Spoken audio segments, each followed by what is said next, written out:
Welcome to Sayers and Secrets, where intellect meets intrigue. When a delicate teacup shatters inside Nero Wolfe's brownstone, it signals more than a household mishap. It marks the start of a mystery brewed in silence and poured with deception. Take a moment before we begin. Mysteries reward those who notice what others overlook. Have you ever solved a story before the end? If so, subscribe and join our circle of seekers. Now, pour yourself something warm and let the mystery begin. It was 9:30 in the morning when the phone rang, which for Nero Wolfe meant the world was ending. I was halfway through my eggs and Fritz's homemade sausages, lightly browned, seasoned with some herb I couldn't pronounce, when the shrill ring cut through the brownstone like a saber. I looked up from my fork, which I wield with considerable affection during breakfast, and caught Wolfe's glare from behind the orchid room door. He wasn't glaring at me, of course. Wolfe reserves his glares for the universe at large. But since I'm the one who handles interruptions while he communes with his plants, the dirty work was mine. "Archie," he bellowed, as if the name were synonymous with servant. "Silence that infernal instrument." "With pleasure," I muttered, and picked up the receiver. "Nero Wolfe's residence," I said crisply, because you never know when it might be a potential client or a bored newspaper editor trying to get a quote. A voice crackled in my ear. Female, clipped, educated, with just enough panic to make my spine straighten. "This is Miss Daphne Lawton. I need to speak with Mr. Wolfe. Immediately." "That's a popular request," I said. "Usually right between orchid watering and lunch. What's the trouble?" There was a pause, then, "My aunt is dead, and someone staged it to look like a heart attack." But it wasn't. "I know it wasn't. You sure you're not a mystery novelist looking for a review?" "I'm serious. I found her in the breakfast room. There's a broken teacup, no tea, and the window latch was undone. She never drank with the window open." That got my attention. Something about the image hit the strange bone. "Where are you calling from?" "Upper East Side. 83rd in Lexington, 1281. I'll pay Mr. Wolfe's fee." Whatever he asks, I covered the receiver. "Wolfe," I called out. "We've got a grieving niece, a dead aunt, a broken teacup, and a window that opened itself. Sounds like a heart attack to you?" There was a grunt, which in Wolfese means "I'm listening," but only because you've said something that mildly interests me. I turned back to the phone. "We'll be there in an hour." "No," came Wolfe's voice like a cannon from the hallway. "She may come here." "I do not go gallivanting to cadavers," I relayed the message. "You're in luck, Miss Lawton. Wolfe's on his throne. If you want his services, bring the details, and a year checkbook to West 35th Street. 11 sharp," she agreed, hung up, and I returned to my breakfast, now slightly cooler and way less appealing. "You think she's on the level?" I asked. "I think," Wolfe said as he emerged from the hallway, "that a broken teacup is a far more interesting herald of death than a knife or a pistol. It suggests artifice, and the open window?" He raised a brow. "Suggests motive. That's Wolfe for you. 6 feet of sedentary genius who solves murders with vocabulary and a distaste for physical exertion. I've seen him take down blackmailers, killers, embezzlers, and liars without leaving his chair. But it always starts the same way, with a conversation, a clue, and a good meal." At 10:50, Miss Daphne Lawton arrived. She was in her early 30s, dark-haired, ivory-skinned, and dressed like she was halfway between a fashion shoot and a funeral. Eyes like frost on a January morning. She stepped into the office like she'd been summoned by fate and barely spared me a glance. Mr. Wolfe, she said, ignoring my outstretched hand. Wolfe inclined his head from behind his desk, his yellow silk cravat blooming like a daffodil from his shirt front. You may sit, he said. She sat. I require precision, he began. Begin with your name, the name of the deceased, and the facts as you know them. My name is Daphne Lawton. My aunt, Eleanor Lawton, was found dead this morning in the breakfast room of our family townhouse. We lived together. She raised me since I was 13. The housekeeper, Mrs. Daly, called the doctor. He pronounced it heart failure. You disagree, Wolfe said. Yes. Why? Her lips pressed together. Because she was healthy. She'd had a physical last month, and because the scene didn't look right. Be explicit. There was a broken teacup. Just shattered at her feet, no liquid spilled. And her saucer was still on the tray. She always drank Darjeeling in the morning. It's a ritual. If it had slipped, there would have been tea everywhere. Perhaps she finished the tea, Wolfe said. She never drinks it that fast. I make it for her.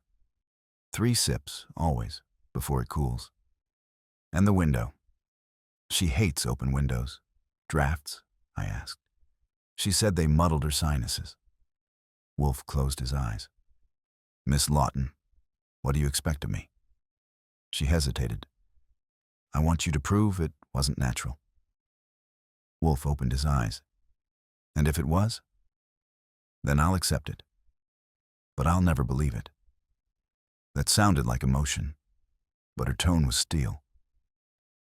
Wolfe was watching her the way a chess master watches a bishop's first move. I will consider it, he said. Leave your number. Mr. Goodwin will call if I accept the case. She rose, left a card, and walked out with the kind of grace that comes from not looking back. When the door shut, Wolfe said, She's lying. About what? I don't know. But I want you at that house within the hour. Observe, interrogate, report, and find out why a broken teacup matters more than a dead body. If you ever need to get a cab on West 35th Street in a hurry, wear a suit and carry a notebook. Drivers figure you're a reporter or a detective, and they don't want the bad PR of leaving you on the curb. By 11:15, I was en route to the Lawton townhouse, with my notepad in one pocket and my skepticism in the other. The house at 1281 East 83rd was a 4-story limestone classic. Too much charm, too much history, and probably too much money soaked into the wallpaper. The doorman gave me a look like I might scuff the hardwood with my shoes. But I gave him the Archie Goodwin smile, half friendly, half get out of my way, and was buzzed in. A woman in her late 50s met me inside the vestibule. Starched collar, tight bun, expression like she'd been sniffing lemons since 1973. Mrs. Daly? I asked. She gave a stiff nod. You're Mr. Goodwin? That's me. I'm here on behalf of Mr. Wolfe. She led me down a hall that had enough antique furniture to start a museum. The breakfast room was on the south side, bathed in sunlight that did a poor job of brightening the mood. The air smelled faintly of bergamot and something sterile, like a hospital room that had tried to host a tea party and failed. The doctor removed the body, Mrs. Daly said. We haven't touched the rest. That was mostly true. The scene had the messy perfection of something curated for shock value. There was the chair, slightly tilted. The breakfast tray, with a fine china saucer and a teaspoon resting obediently. And the broken teacup, 3 jagged pieces, like a murder weapon in abstract. No stains on the carpet, no puddle. Just porcelain, too clean to have held anything as wet as tea. I crouched beside it, no sign of residue, not even a drop. Curious. Who found her? I did, Mrs. Daly said. At 7:50, I bring the tray at 7:30. She usually rings by 7:45. When she didn't, I checked. Was she alive when you brought the tray? She was seated at the table. Smiled. Said she was expecting a letter. Did she drink the tea while you were there? She hadn't touched it. I left her to it. And when you returned? She was collapsed on the floor. The cup was shattered. Her eyes were open. I nodded slowly. Anyone else in the house? Just Miss Daphne. She'd been out on her morning walk. Returned a few minutes after I called the doctor. Is that routine? Yes. She walks every morning, weather permitting. And the window? Mrs. Daly hesitated. It was open. I shut it after. You're sure it was open when you found her? Yes. I walked to the window. Old brass latch. No sign of damage. No sign of forced entry either. Would your employer ever open it herself? Never. She believed drafts caused melancholy. I dare say it was her only superstition. Who else has keys to this room? No one.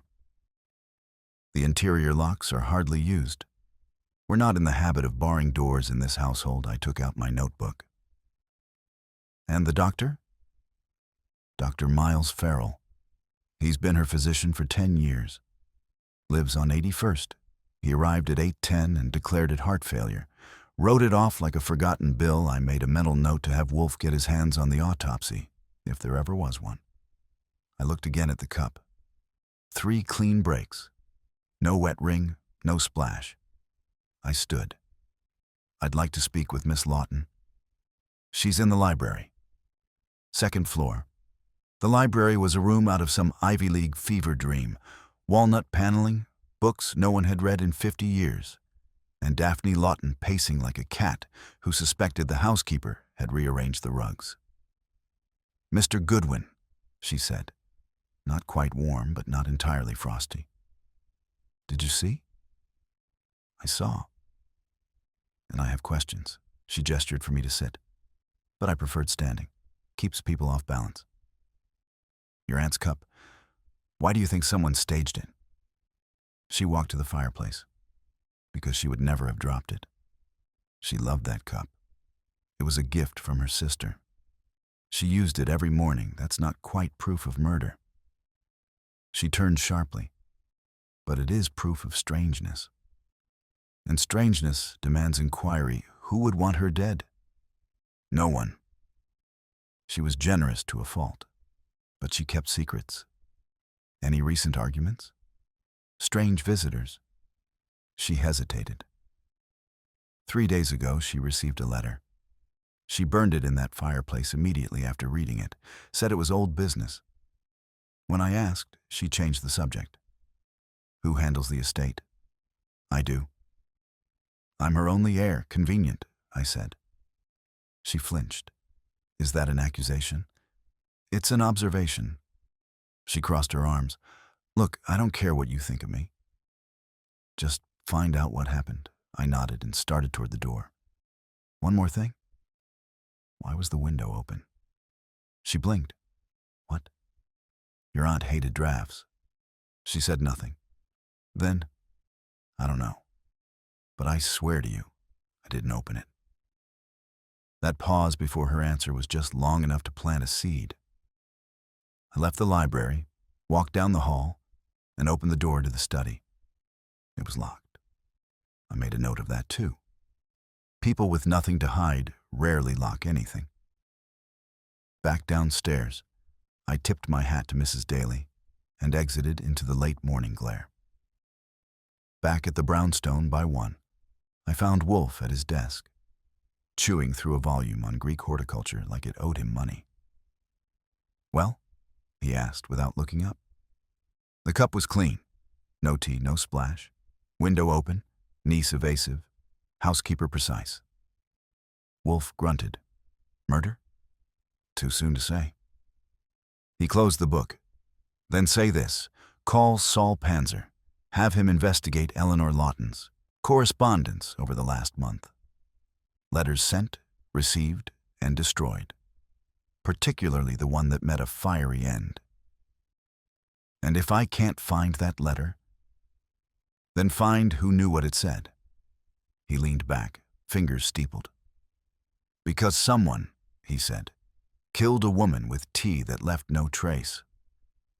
You don't tell Saul Panzer to be discreet. That's like telling water to be wet.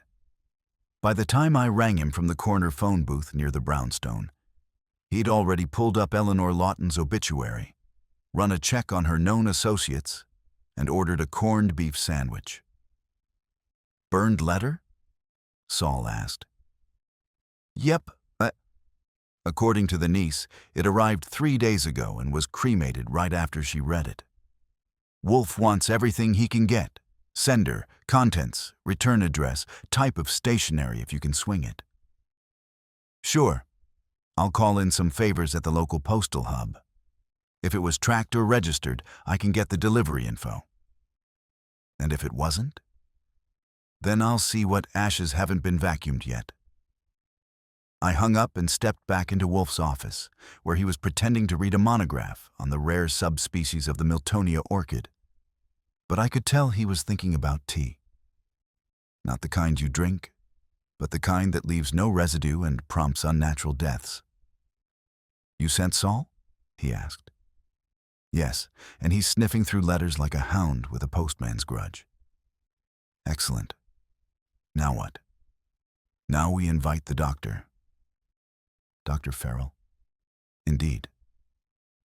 I wish to test his memory, his integrity, and his professional competence. All in that order, I called Farrell's office, and the receptionist promised he'd stop by after his noon appointments. Wolfe used the interim to prod Fritz into preparing chilled vichyssoise and a rare veal dish that I couldn't pronounce without a nap first. At 2:30 sharp, Doctor. Miles Farrell entered our parlor. Tall, silver at the temples, bespoke suit, and the type of glasses that say, I've read The Lancet and Moby Dick, and I still have time to play squash. I presume you are, mister. Wolfe, he said with the ease of someone accustomed to being the most important person in the room. Wolfe inclined his head. Sit. Farrell did, his spine straight, his eyes sharp. You pronounced Miss Lawton dead at approximately 8:10 a.m. yesterday? Correct. Cause of death? Cardiac arrest. Was there any sign of trauma, external or otherwise? No. Toxins? I didn't test. There was no indication to warrant it. No discoloration of the lips? No frothing? None. Wolfe's eyes narrowed a hair. You've been her physician for a decade? Yes. And you believe, medically and ethically, that a healthy woman with no known conditions died, spontaneously and peacefully, while seated at breakfast? Farrell didn't flinch. It's rare, but not impossible. She drank tea? That's what the housekeeper said. She was found with a broken cup and an open window? Farrell paused. Yes. Which she never opened, according to both housekeeper and niece. He crossed one leg over the other. You think it's foul play? I don't think yet. I collect. But what I find peculiar is your certainty. It is a poor physician who sees no need to question the unexplainable. Farrell bristled. Are you accusing me of negligence? Not yet. The doctor stood. If you need further clarification, I suggest you speak with the coroner. I've submitted my report, which I shall obtain. Good day, Dr. Farrell left. Stiff-backed, I waited until the door clicked shut. Well? I asked. Wolfe tapped his fingers together. He is not a fool. But he is hiding something. Possibly ignorance, possibly guilt. I was halfway through listing possible toxic substances when the doorbell rang again. It was Saul. He didn't sit. Saul only sits when he's bleeding or waiting for pie. I've got something, he said. That letter Eleanor Lawton burned? It came from a P.O. box in Midtown. Rented under the name M. Rayner. No ID on file. Paid cash. Box closed out yesterday afternoon. Empty, clever, Wolfe murmured. Also, Saul continued, I dug through the garbage out back of the Lawton townhouse. Found scraps of paper that didn't burn clean. One piece had part of a law firm's letterhead. Crane, Dempsey, and Crawl. Real estate and estate law. Upper East Side, marvelous, Wolfe said. Saul handed me a crumpled plastic bag. Inside were 3 fragments of pale paper, browned around the edges. On one, I could barely make out the typed words, previous revision of the will, and property reassignment clause. Well, I muttered. Someone revised something, and Auntie burned the evidence. Wolfe nodded. You will call this law firm. Ask for the managing partner. Inform him that we are investigating a matter with potential criminal ramifications involving one of their clients, Eleanor Lawton. Request a meeting and do not take no for an answer. I reached for the phone again, but Wolfe raised a hand. After lunch. I glanced at the clock. 3:05, which meant we were now entering the sacred window between Fritz's custard tarts and Wolfe's post-lunch sulk. Fine, I said. But if someone dies while you're digesting, I'm not explaining it to the police. As it turned out, I wouldn't have to. Because just as Fritz carried in the tray with dessert, the phone rang again. Wolfe glared at it like it was a mosquito with a badge. I picked up. Nero Wolfe's office. The voice on the other end was male, nervous and raspy like he'd swallowed sandpaper. You're looking into Eleanor Lawton. That's the rumor. You need to talk to the cousin. Calvin. He knows more than he's saying. Who is this? But the line went dead. Wolfe stood, which for him is the equivalent of panic. Who was that? An anonymous friend with a grudge against Cousin Calvin. Wolfe's brow furrowed. I didn't know she had a cousin, I added. She does now, Wolfe said. And I want to know why no one's mentioned him. He pointed to the phone. Find Calvin Lawton. Immediately, if there's one thing I've learned working for Nero Wolfe, it's that people don't like to mention cousins unless they're either rich, dead, or up to something unpleasant. So far, Calvin Lawton wasn't dead, but I had high hopes. I started with the obvious. Public records. A few calls to my man at the Bureau of Vital Statistics. A quick coffee with a clerk I once dated. Don't ask how it ended.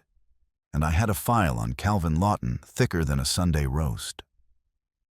Calvin, age 46, was Eleanor Lawton's nephew by marriage, her late husband's sister's son. Technically not a blood relative, but the kind who shows up in wills and cocktail parties when it's advantageous.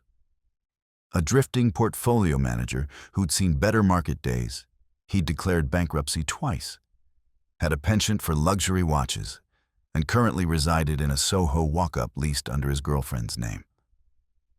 I brought the file back to Wolfe, who was pretending to read Horace, but clearly had orchids on the brain. Shall I summarize? I asked. You may. Calvin Lawton, failed financier, distant relation, bankruptcy king, and the likely recipient of the world's most inconvenient phone call this morning. Wolfe lifted an eyebrow. Excellent. You will go see him. Be charming, be incisive, and above all, be suspicious. Shall I wear a flower in my lapel, too? No. Your manners are costume enough. That's how I found myself outside a narrow brownstone on Prince Street, staring up at a third-floor window that had seen better curtains. I rang the buzzer marked R. Verone and waited. A minute later, the door clicked, and I climbed the stairs to find a man already waiting for me. Calvin Lawton didn't look like a killer. He looked like a man who hadn't quite gotten over being passed over for class president in 1989. Tallish, thinning blonde hair, shirt wrinkled, smile artificial. You're from the police? Nope, private. I work for Nero Wolfe. They got a flicker of recognition. He stepped aside and let me in. The apartment was cramped and stylish in that ironic way people use when they can't afford the real thing. Minimalist art, distressed furniture, and a faint smell of expensive coffee someone forgot to brew. What's this about? Your Aunt Eleanor, I said. She's dead. His face flickered. Surprise, then something else. Maybe regret, maybe calculation. I heard. Daphne called, "You too close. We talk. At holidays. Talk about what?" He gave a hollow laugh. The usual. Inheritance. Real. Estate. Who got fat and who got married. You were in the will? His eyes narrowed. I don't know. Maybe. I was at one point. And recently? I haven't seen the new one. If there is a new one. There was something about the way he said it, like a gambler pretending he didn't know which card was already up his sleeve. You didn't visit her recently? No. Not even to drop off a letter? He froze, just for a second. I don't know what you mean. Sure you do? A letter. Delivered 3 days before she died. Burned in her fireplace. Postmarked from a midtown P.O. box leased under the name M. Rayner. Ring a bell? He didn't answer, which is how you know you've just tripped a wire. Look, he finally said. Aunt Eleanor had secrets. She did things that... He stopped. Did what? He shook his head. It's not my place. It is if she died for it. He stared at the floor. All right. I sent the letter, but it wasn't a threat. It was a warning. About what? She was planning something reckless. Something involving the house, selling it, donating the proceeds to some charity. She was obsessed with rewriting the will again, cutting out Daphne. Said Daphne had grown cold, manipulative, ruthless. Aunt Eleanor started to see through it. I wanted to warn her before Daphne pushed too far. Did she reply? No, I got no response. Then she died. I stared at him. You didn't think to tell the police? What would I say? That I warned my aunt and then she dropped dead. You think Daphne had something to do with it? I think she wanted control, and Eleanor wasn't giving it. I made a note in my pocketbook. Last question. Were you in the house the day she died? No. Can anyone confirm that? He hesitated. Renee, my girlfriend. I was here all morning. I gave him the kind of nod that says, we both know that's thin, but I'll let you think it's airtight. Back at the brownstone, I found Wolfe glowering at a bowl of salad as if it had personally insulted his lineage. Well, he asked. Calvin wrote the letter. Claims it was a warning. Says Eleanor was about to change her will again and cut Daphne out. Claims Daphne knew Wolfe's eyes sharpened. Did he know the contents of the revised will? No, but he sure wanted to. Says Eleanor mentioned charities and donations. Wolfe steepled his fingers. Mr. Goodwin, do you know what the phrase undue influence means in probate law? Sure. When someone manipulates an old rich person into rewriting their will in your favor. Happens every day between lunch and cocktail hour, precisely. And it requires 3 things: access, motive, and a sudden shift in testamentary documents. I sat down. You think Daphne was cutting Calvin out? I think, Wolfe said, that Daphne found out Calvin was trying to stop her. That makes him a liability. And the tea. He glanced at the wall clock. We still don't know what was or wasn't in that cup. I stood. Then I'll talk to Fritz. Maybe he can explain how you kill someone with an invisible drink. But before I could reach the kitchen, the phone rang again.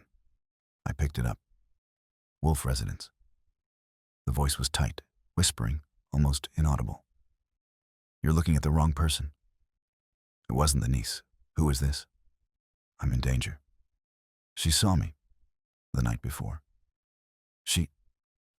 The line went dead. Wolfe stood slowly. What now? I asked. He turned to me with a look that had nothing to do with orchids. We are dealing with a murderer who is watching everyone and is not finished.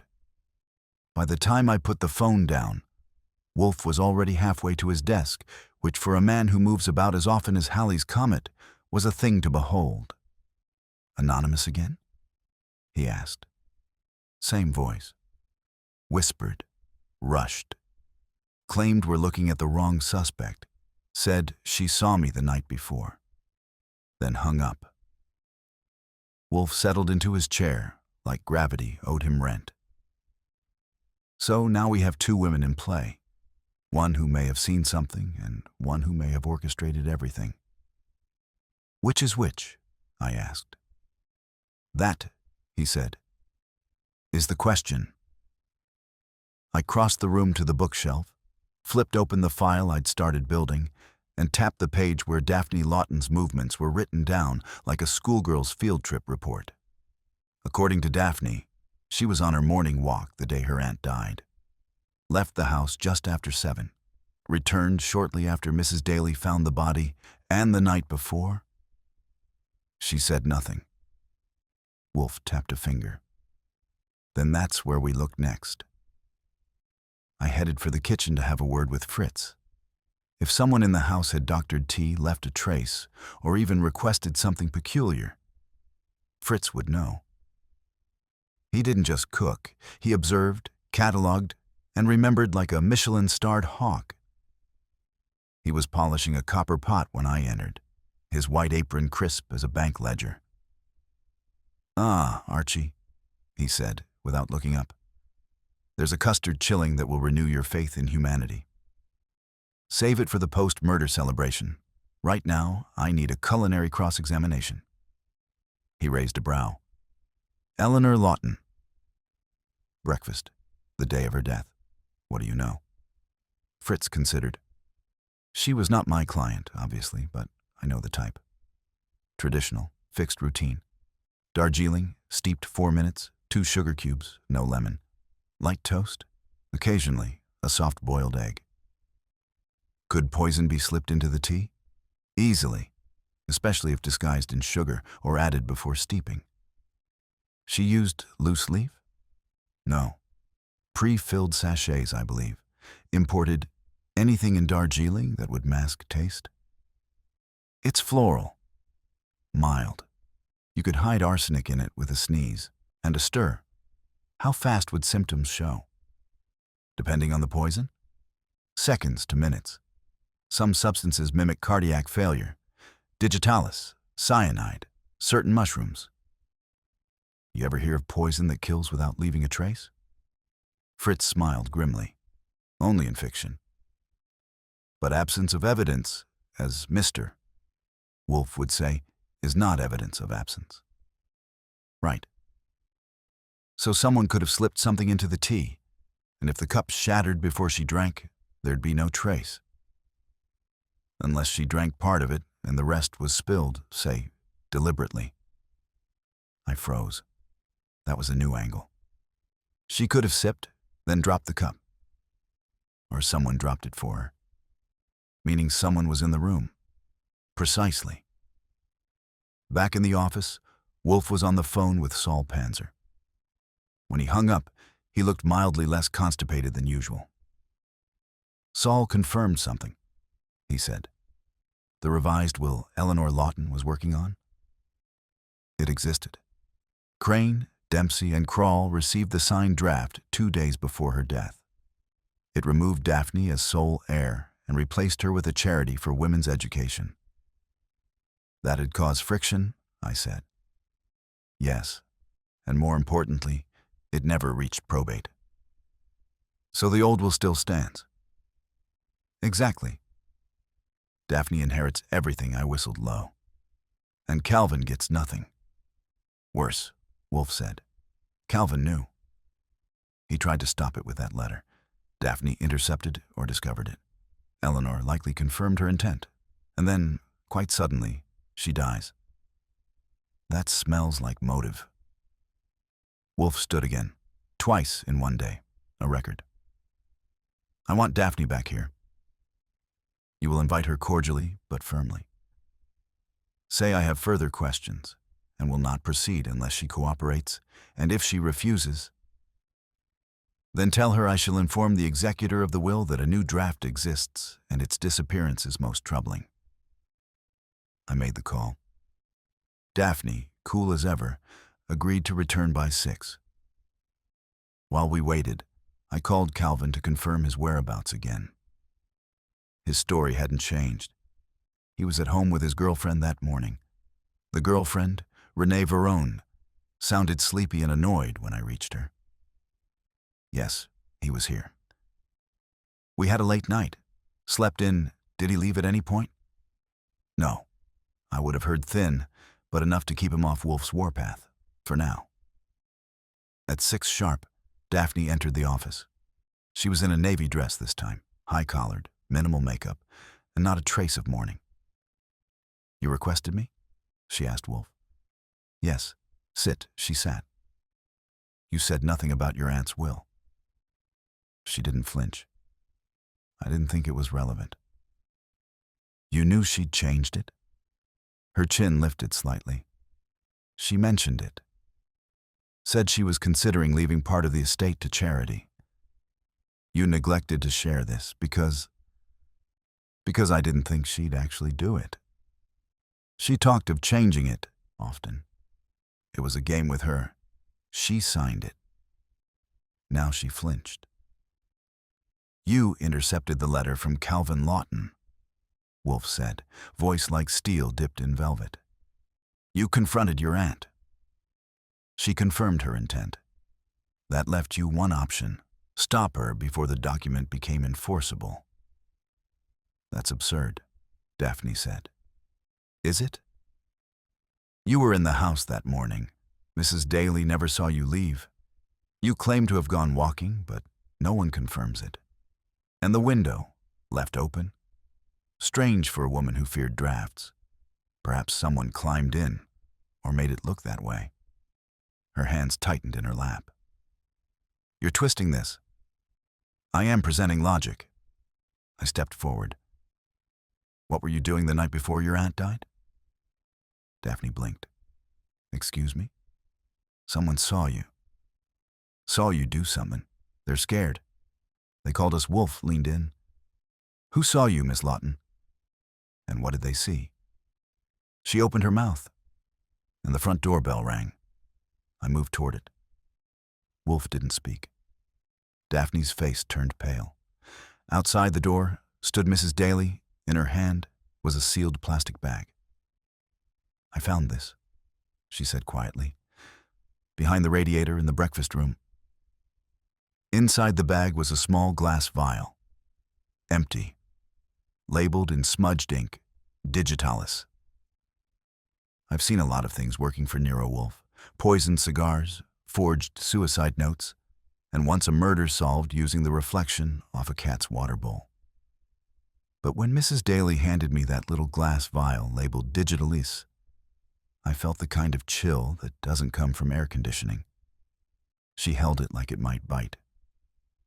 I didn't want to cause trouble, she said, but I couldn't ignore it either. You're sure this was in the breakfast room? I asked. Yes. Tucked behind the radiator. I was sweeping. Does anyone else know you found it? No. I came straight here behind me. Wolfe's voice rumbled like the approach of a slow, inevitable avalanche. Mr. Goodwin, bring that here. I handed him the bag. Wolfe inspected it like it were a suspect wearing a name tag. Unlabeled vials are for amateurs, he said. A labeled one?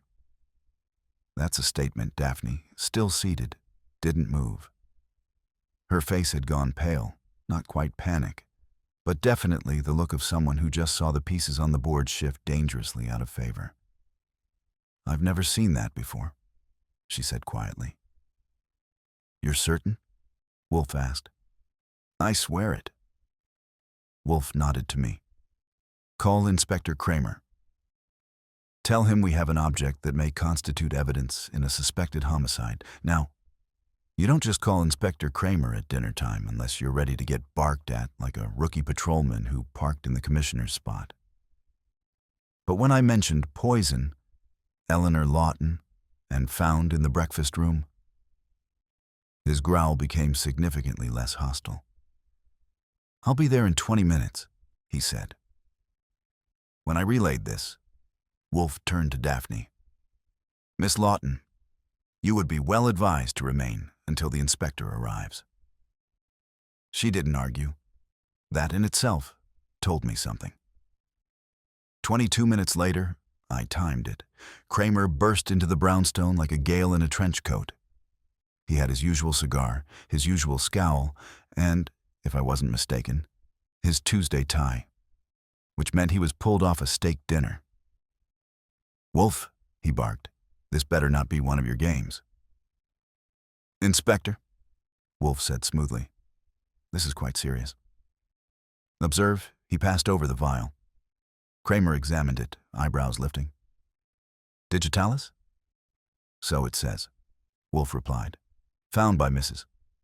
Daly, housekeeper to the deceased, in the same room where Eleanor Lawton was found dead. After allegedly drinking tea, Kramer turned to Daphne. You recognize this? No. Know anyone who would have had access to such a thing? No. My aunt wasn't on any heart medication. She wasn't taking digitalis? Never. She thought pills were for people who didn't eat vegetables. Kramer looked at Wolfe. You think this is what killed her? I think, Wolfe said, that a medical examiner might find the compound or its metabolic remnants, if you exhume the body and test accordingly. Kramer sighed. Wonderful. Paperwork and corpse dust, he slipped the vial into an evidence bag, then turned to Daphne. You're not leaving the city, he said flatly. I wasn't planning to. Good. Don't start, he left, muttering about overtime and his ruined dinner. After the door closed, Wolfe sighed and turned to Daphne. You are no longer merely a person of interest. You are a person under scrutiny. I suggest full candor, she hesitated. Then, all right. There's something I didn't mention. Of course, there was. I was in the breakfast room the night before my aunt died, she said. She'd gone to bed early. I went in to fetch a book I'd left on the side table. Did you touch anything else? I asked. No, but the window was open. The same one found open the next morning? She nodded. It struck me as odd. I closed it. Wolfe leaned forward. You closed the window. Yet when Mrs. Daly entered, it was open again. Yes. Then someone reopened it. Daphne nodded slowly. I didn't think much of it. I assumed the draft reopened it, or maybe she changed her mind. I never imagined that someone might have used it to stage the scene. Wolfe finished, or entered the room undetected. Do you have locks on the window? I asked. No, just the latch. Wolfe turned to me. Mr. Goodwin, tomorrow morning, you will investigate the alley behind the Lawton residence, measure angles, inspect ledges, determine whether an athletic intruder could have accessed that window. I'll bring my sneakers. As Daphne rose to leave, Wolfe stopped her with a final question. Miss Lawton, who inherits if the charity's will is invalidated? She hesitated, just a beat too long. I do, she said. After she left, I turned to Wolfe. You believe her? I believe she told the truth. Which, he said, steepling his fingers, is not the same as the whole truth. I sat on the edge of the desk. So what do we have? A dead woman. A niece with motive. A cousin with a warning. A window that opens itself. and a poison that leaves behind only silence, plus a mystery voice calling us with breadcrumbs. Indeed, Wolfe said, which means someone wants us to know, but not everything. I was about to ask what he meant when the phone rang again. Wolfe's lips thinned. Mr. Goodwin, I picked up. Wolfe residence? This time, the voice was stronger, but still masked. I warned you once. You're getting too close. If you want to know the truth, talk to the maid. Before someone shuts her up, the line went dead. If you ever want to see a 600-pound brain turn all its power on one target, just tell Nero Wolfe that someone is trying to silence a witness. He didn't just lean forward in his chair. He rose, paced 3 steps, and then sat back down, which for him is the equivalent of a SWAT team mobilizing. Archie, he said, voice clipped, find the maid. At once. Take the car. Which maid? I asked. The one not yet accounted for. Mrs. Daly is the housekeeper, but Eleanor Lawton's townhouse employed a second domestic, typically for cleaning or laundry. Daphne never mentioned her. She's not in the household file. Wolfe gave me a look like I'd failed kindergarten spelling. Then find her. Now, 10 minutes later, I was cruising down Lexington Avenue, the engine of the office sedan grumbling like a constipated philosopher. I had 2 leads, Mrs. Daly, who might know where the missing maid was, and the building doorman who might have seen her last. At the townhouse, the doorman, an older guy with coffee breath and a blue cap, recognized me. Back again? He grunted. Looking for the other domestic employee, young woman, mid-20s maybe? Not Mrs. Daly. Oh, you mean Gerda?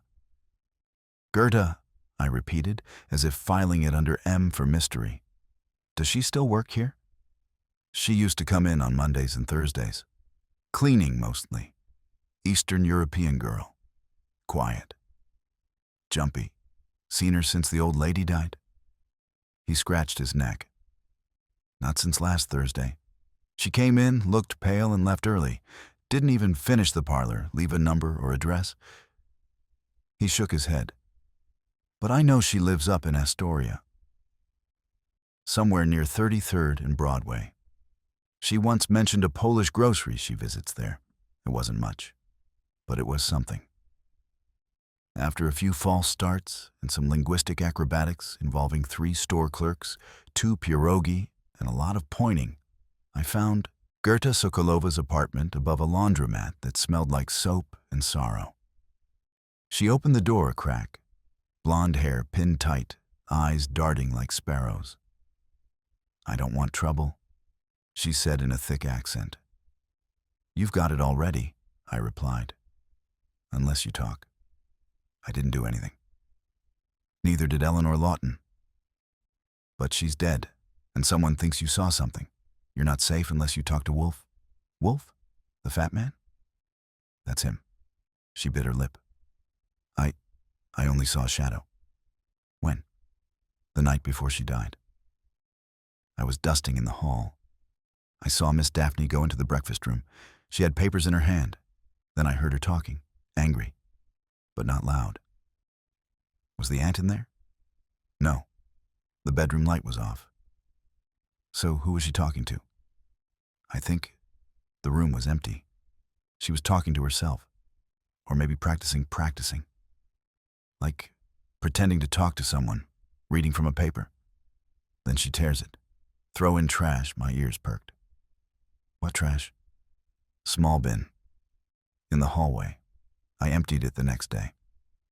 Before the police came, did you see what was torn? Too small. But I kept one piece. It was shiny. She disappeared into the back room, returned with a fragment in a sandwich bag. It was gold-foiled edge stationery. Expensive. Monogram faint in the corner. E.L. You kept this? I asked. I thought maybe something was wrong. You're smarter than most. She looked scared.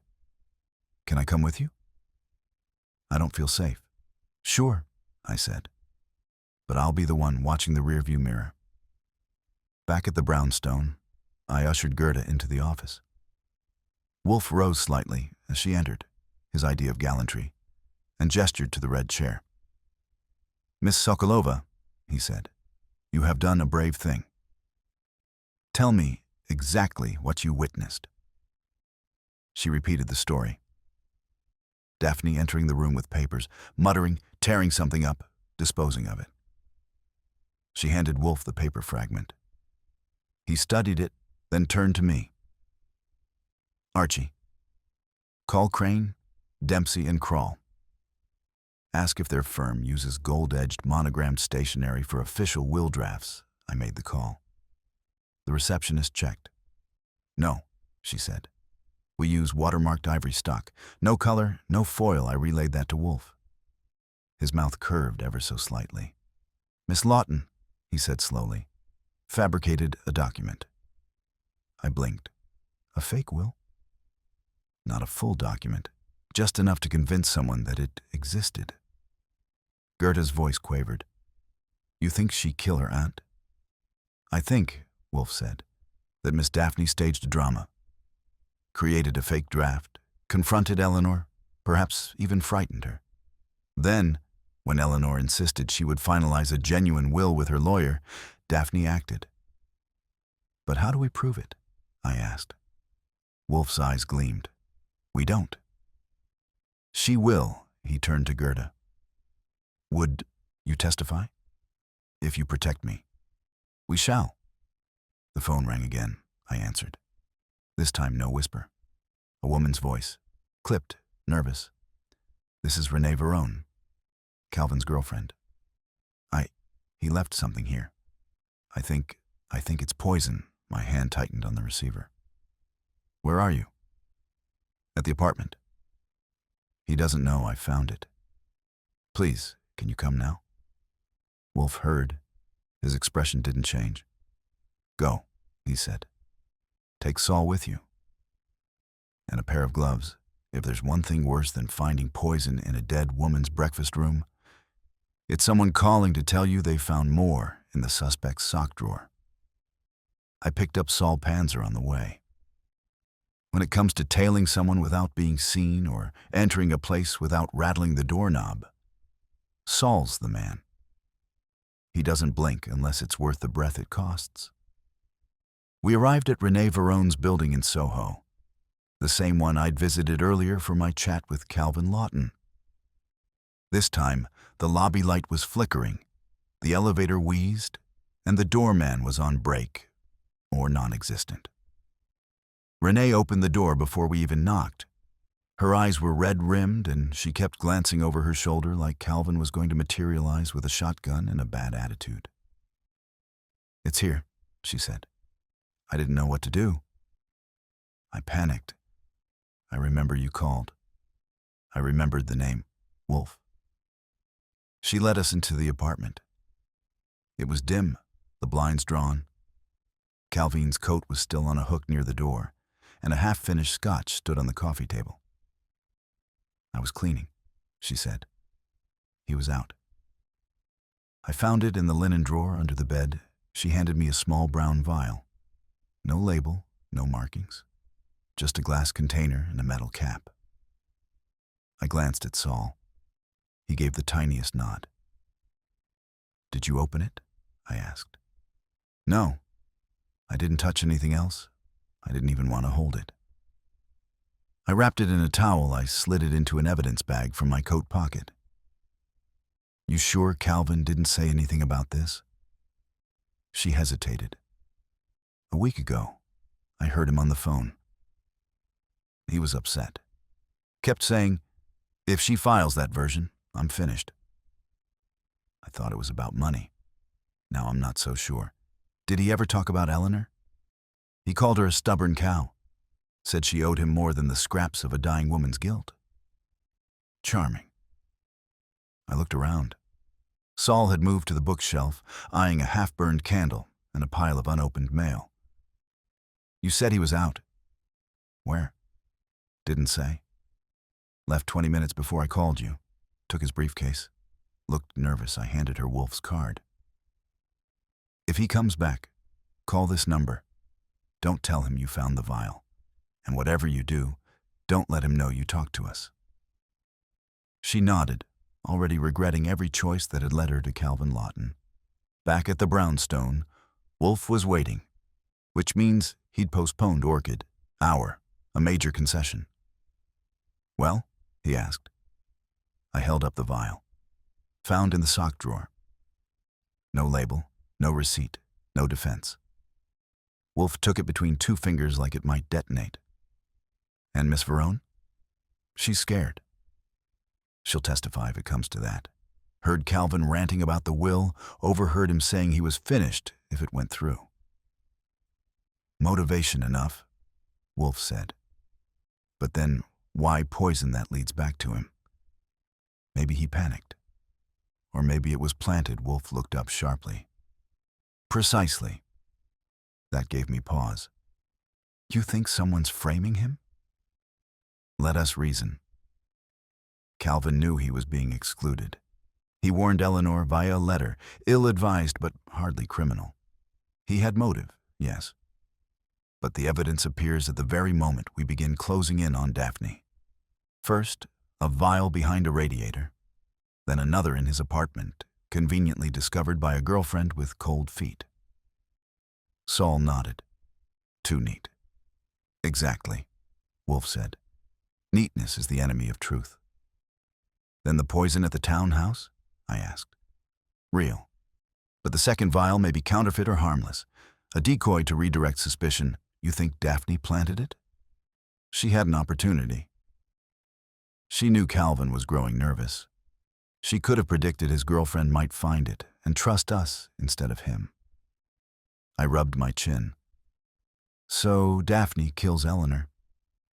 Plants the poison behind the radiator. Later, when she learns Calvin wrote a letter, she sets him up as a vengeful heir with access to the same compound. A tidy narrative, Wolfe said. And a false one, if Miss Verone's story collapses under pressure. So what do? We prepare a trap. He swiveled to Saul. Find out who sold either vial. Pharmacy, hospital, veterinarian. Track the batch numbers. If the second vial doesn't match the chemical structure or packaging of the first, we have a forgery. Understood, Saul said, already on his way out. Wolfe turned to me. And you, Mr. Goodwin, will do what you do best, charm and interrogate? Indeed. Revisit Miss Lawton, mention the maid, mention the torn page, mention, casually, that the police are obtaining residue tests on both vials and see how she reacts. Precisely. I was halfway to the door when the front phone rang. Fritz answered, then turned to us. It's Mrs. Daly. She says Daphne has just packed 2 suitcases and called a cab. Wolfe didn't raise his voice. Archie. Already moving, I said. I grabbed my coat, wallet, and a pair of handcuffs, just in case she decided to make a run for it. One way or another, Daphne Lawton's charade was running out of time. When a suspect starts packing luggage before the police even sniff in their direction, it's a safe bet they're either guilty or suddenly planning a vacation with spectacularly poor timing. Either way, Daphne Lawton wasn't going anywhere without a conversation, preferably with me, and preferably before her taxi pulled up.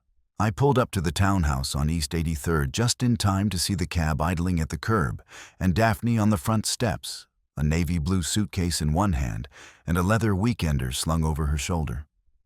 She wore sunglasses, despite the setting sun, and a scarf knotted too neatly for someone grieving. Going somewhere? I asked as I climbed the steps. She didn't flinch. Out of the city. I need time to think it convenient. So does Wolfe. I told you everything I know. Then why the bags?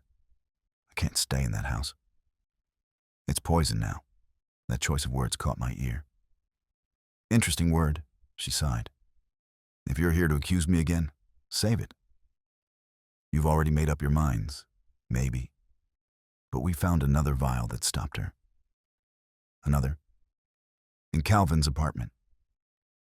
Hidden, I watched her closely. For a half-second, her mouth twitched. Then she recovered. Are you suggesting he poisoned her? I'm suggesting someone wants us to think he did. You think I planted it? I think someone who knew they were losing everything might get creative. She clenched her jaw. You're twisting everything. You didn't leave that window open by accident. You staged the room to look like an outsider slipped in.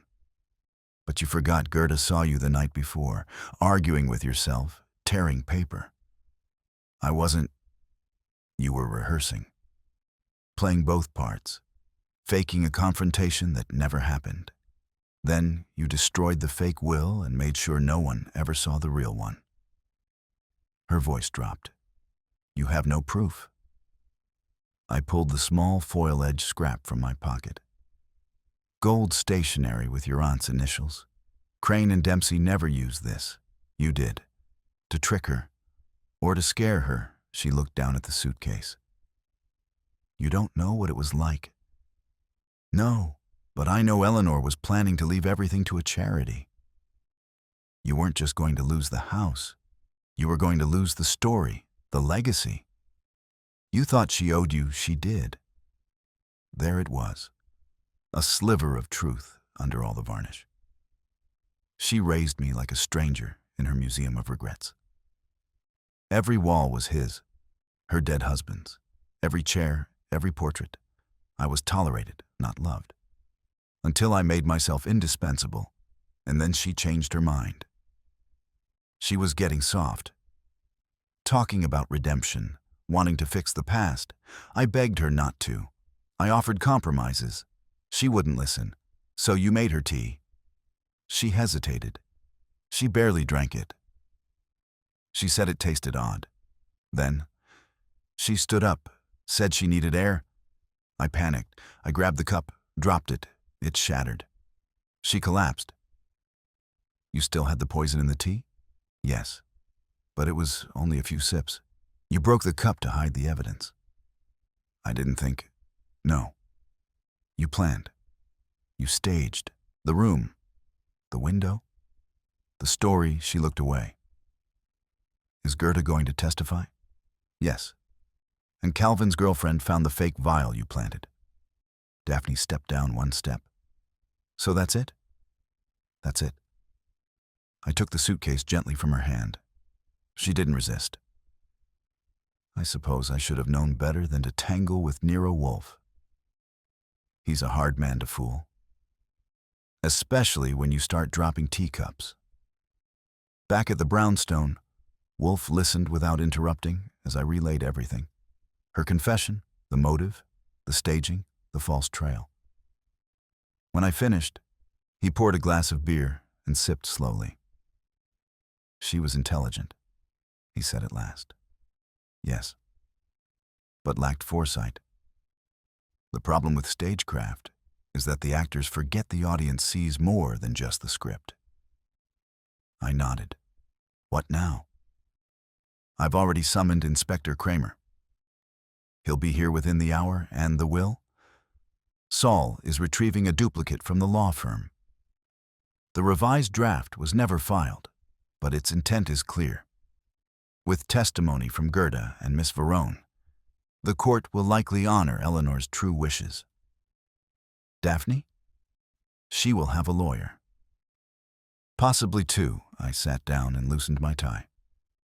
That's a wrap then. Nearly. Wolfe reached into his desk drawer and produced a small porcelain fragment, the lip of a shattered teacup. I asked Fritz to test the residue. Harmless, my brow furrowed. Then how did Eleanor die? She was 83, with a weak heart. The poison startled her, perhaps. Or maybe it was the confrontation, but no clear cause? Wolfe shook his head. Sometimes murder wears no gloves, only suggestion. There was a knock at the door.